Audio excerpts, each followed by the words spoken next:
ঈদ শেষ হয়ে গিয়েছে, তো কিছুটা লাচ্ছা সেমাই রয়ে গিয়েছে, তো এটা কি ফেলে দেওয়া যায়? তো কিছু একটা তো করতেই হবে। হ্যালো ভিউয়ার্স, আসসালামু আলাইকুম। Welcome back to my another video of versatile Rumi. আশা করি আল্লাহর রহমতে সবাই ভালো আছেন। চলে যাচ্ছি মূল রেসিপিতে। প্রথমে যা করছি, একটি চুলাতে প্যান বসিয়ে দিচ্ছি 1 টেবিল চামচ পরিমাণ মতো ঘি দিয়ে। তো কিছুটা কিশমিশ আর বাদাম ভেজে নিচ্ছি। তো তুলে নেওয়ার পরে ওই প্যানের মধ্যে আবার 2 টেবিল চামচ পরিমাণের মতো ঘি দিয়েছি, আর দারচিনি, এলাচ, আর আমি একটা প্যাকেটের লাচ্ছা সেমাই এখানে এই রেসিপিটি তৈরি করে দেখাচ্ছি।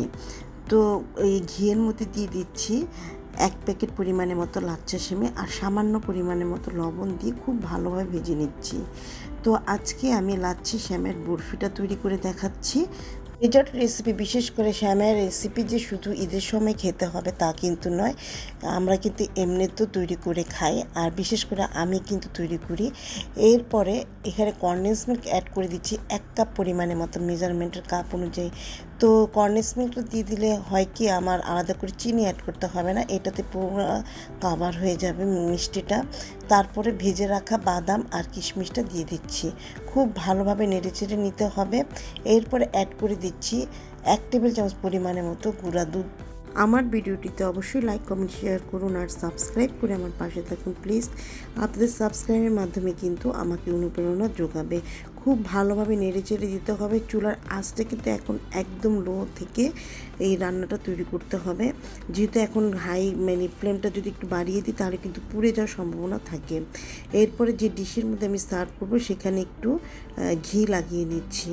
এরপরে গরম গরম থাকা অবস্থায় কিন্তু এটা ঢেলে নিতে হবে। আর আমি একটা শেপ দিয়ে নিচ্ছি। আমার এই ডিশটার মধ্যে যেহেতু একটা রেক্ট্যাঙ্গেলের বা স্কোয়ার শেপের মতো দেওয়া আছে, একটু আঁকা বাঁকা, সেই জন্য কিন্তু আমার একটু সুবিধা হয়েছে। এরপরে ছোট্ট একটা মগ দিয়ে এভাবে চেপে চেপে দিচ্ছি। গরম থাকা অবস্থায় কিন্তু এটা করতে হবে, নয়তোবা কিন্তু পরে এটা সেট হতে যাবে না। এরপরে সুন্দরভাবে এভাবে সেট করে নেওয়ার পরে একটু যখন কিছুটা ঠান্ডা হবে তখন আমি নাইফ দিয়ে এটা বরফি মতো কেটে নিচ্ছি। আপনাদের যেভাবে সুবিধা সেভাবে করে নিতে পারেন। তো বরফি আকারে করে নিলে হয় কি, দেখতেও সুন্দর লাগে আর কি। তো আপনার কাছে যেরকম সুবিধা হয় সেভাবে করে নিতে পারেন। যখন তখন এটা কিন্তু আপনি ফ্রিজে রেখে বা গেস্ট আসলেও কিন্তু আপনি তাড়াতাড়ি করে এই রেসিপিটি তৈরি করে নিতে পারেন।